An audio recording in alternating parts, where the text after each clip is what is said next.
အားလုံးပဲမင်္ဂလာပါရှင် KKM မိတ်ပေးရနေကြိုဆိုလိုက်ပါတယ်အခုဒီတစ်ခါကိုတော့ရှစ်ဖုတ်ခေါင်းနဲ့တိန်ကီရှင်းလေးလုပ်ပြပေးမှာပဲဖြစ်ပါတယ်ရှင်တိန်ကီရှင်းလေးလုပ်ဖို့ဆိုရင်အဖြူရောင်ဘိုက်ကလင်နာ6ချောင်းလိုပါမယ်ပိုင်းအောင်လေးက1ချောင်းလိုပါမယ်မျက်လုံးလိုမယ်ကော်ချောင်းကော်ကန်းလိုမယ်ကီရှင်းလေးနဲ့ကီရှင်းကြားတဲ့ခန့်ကြားကန်ခွင်းလေးလိုမယ်မျက်လုံးလေးလိုမယ်ကော်ကန်းကိုချောင်းလိုမယ်ဇာကနာလေးလိုမယ်ပေါ့နော်အဲ့ဒါပြီးတော့ကက်ကြီးရဲ့မေးချစ်ရဲ့လည်းလိုမယ်ပေါ့နော်ဒီထဲမှာညီမမပြလိုက်မိလို့ပါ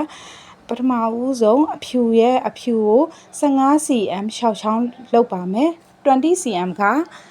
6ချောင်း 50cm က6ချောင်းပါရှင် 15cm က6ချောင်း 20cm က6ချောင်းလုပ်ပါမယ် 15cm ကတော့လွယ်တယ်ပေါ့နော်တစ်ချောင်းရဲ့တစ်ဝက်ပေါ့တစ်ဝက်ဝိုက်ပြီးတော့6ပိုင်းလုပ်လိုက်ပါဟိုဟာကိုလည်း6ပိုင်းလုပ်လိုက်ပါပြီးလို့ရှိရင်ကွေးမယ်ပေါ့နော်အဲ့ဒီပိုင်းထားတဲ့အပိုင်းလေးတွေအကုန်လုံးကို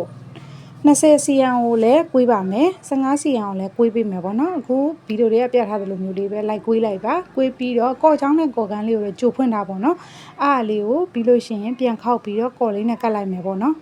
ကော်လေးနဲ့ကတ်ပေးလိုက်ပါကော်ရီလေးတို့ပြီးတော့ကော်ရီလေးမများဖို့လည်းဂရုစိုက်ပါနော်ကွေးတဲ့နေရာကျရင်ပြီးရင်အဲ့ကွေးတာလေးတွေလည်းတစ်ခုနဲ့တစ်ခုညီအောင်အကွေးလေးတွေညီအောင်ကွေးပေးပါပေါ့နော်အခုဆိုရင်6ခုစီရသွားပြီပေါ့နော်ရသွားပြီဆိုရင်အကြီးဆိုလဲ 20cm ဆိုလဲ 20cm ကိုနှစ်ခုစီထပ်မယ်ပေါ့နော်3ခုစီရသွားပါမယ်3ခုစီရသွားပြီဆိုလို့ရှိရင်3ခုစီရသွားပြီဆိုလို့ရှိရင်အကြီးနှစ်ခုကိုရင်ဆုံးပူးပါမယ်အဲ့နားမှာအဓိကတော့ညီမဘယ်ဗီဒီယိုမှာပဲဖြစ်ဖြစ်ကော်ရီကိုအရင်မသုံးဖို့နဲ့ကော်ချောင်းအရင်ကြိုပြီးတော့ကော်ကန်းအောင်ဖွင့်တာဖို့အများအားသတိပေးရပေါ့နော်အဓိက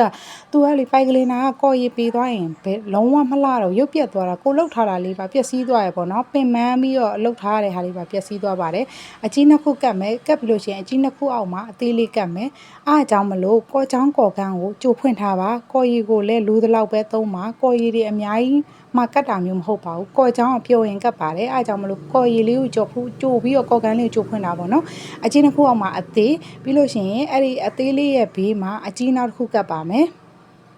ပြီးတော့လက်ကလေးနဲ့ဖိပြီးတော့ရှောက်သွားအောင်ခဏလေးစောင့်လိုက်ပေါ့နော်သူရှင်းရှင်းရှောက်ပါတယ်ကော်ရီကအဓိကကော်ရီတွေကိုပေးပွားမသွားအောင်အလိုက်တင်လေးကြည့်ကောင်းအောင်ကတ်ပေါ့နော်ဒီမှာဆိုရင်နောက်တွေလည်းမပေးဘူးတကယ်လို့အမွှားလေးတွေဖြစ်နေဆိုရင်လက်ကလေးနဲ့ဖယ်လိုက်ပါအဲ့လိုလေးကတ်ပါမယ်ကော်ရီပြောနေအဆင်ပြေမနော်ကော်ရီတွေကတ်စေခြင်းနဲ့ဇောနဲ့ပေါ့မပြော့တပြော့ယူတအားကြီးကတ်ပလိုက်လို့ရှိရင်ကော်ရီတွေပြန့်ကုန်ပြီးတော့ရှောက်သွားမလှပါဘူးအဲကြောင့်ကော်ရီကိုလိုတလောက်ပဲသုံးပေးပါပြီးရင်အဲ့ဒီအောက်မှာအသေးလေးထပ်ကတ်ပါမယ်အဲ့ကတ်တာလေးကတော့အခုဗီဒီယိုထဲမှာပြထားသလိုပဲတစ်ဆင့်ချင်းလိုက်ကတ်လိုက်ပေါ့နော်အသေးလေးတစ်ခုကတ်ထိတ်မှာအသေးလေးနောက်တစ်ခုထပ်ကတ်ပါမယ်အဓိကတရားသတိပေးချင်တာသူကကော်ရီနဲ့ပဲကတ်သွားတာဖြစ်တဲ့အတွက်ကော်ရီလေးတိုးတဲ့နေရာသတိထားပေးပါပေါ့နော်အပေါ်နဲ့အောက်ကလေးကိုတိုးမယ်အသေးလေးတစ်ခုကြံတော့ကတ်လိုက်ပါမယ်ခဏလေးကတ်အောင်လက်နဲ့နည်းနည်းလေးဖိပေးပါဟိုဘက်ဒီဘက်ကတ်သွားအောင်လက်ကလေးနဲ့နည်းနည်းဖိပေးပါအမွှားလေးထွက်တာရှင်လည်းဖယ်လိုက်ပေါ့နော်အမွှားလေးထွက်တာရှင်လည်းဆွဲခွာလိုက်ပါအလိုက်တင်လေးလိုက်ညှိပြီးတော့ဆွဲခွာလိုက်ပါလိုက်တင်ညှိပြီးတော့ဆွဲခွာပေးလိုက်ပါဇာကနာမရှိတဲ့လူလည်းမသုံးလို့ရရပေါ့နော်မပူမာဆိုးလို့ဘီဂနာလေးတွေပါတော့နီးလေးတွေကိုပြပေးရပါတော့ဇာကနာမရှိလဲလက်နဲ့ပဲဒီတိုင်းပဲကတ်ချလိုက်လေရပါတယ်မျက်လုံးလေးကတ်မယ်ပေါ့နော်ထိတ်နားလေးရဖဲပွင့်လေးကိုလုပ်ပါမယ်ပုံထဲမှာပြထားတဲ့ဘယ်ဘက်တောင်ဖဲပွင့်လေးကိုလုပ်နေရပါဖဲပွင့်လုပ်နေရလွယ်ပေါ့နော်နှစ်ခုခောက်ပြီးတော့ကွေးပြီးတော့ပတ်လိုက်အောင်ပါပဲပြီးရင်ကော်ရီလေးနဲ့တို့ပြီးတော့ထိတ်ဘယ်ဘက်တောင်ထိတ်လေးမှာကတ်လိုက်ပါမယ်ဘယ်ဘက်တောင်ထိတ်ကလေးမှာကတ်ပေးလိုက်ပါကော်ရီလေးနည်းနည်းတို့မယ်ညီအောင်အချွန်လေးပေါ့နော်ဟိုဘက်ဒီဘက်ညီအချွန်လေးလှုပ်လိုက်မယ်ဖဲပွင့်ပုံစံလေးပေါ့နော်ချစ်စရာကောင်းလှုပ်လိုက်ပါလှုပ်ပြီးရင်ကော်ရီလေးနဲ့တို့ပြီးကတ်လိုက်ပါမယ်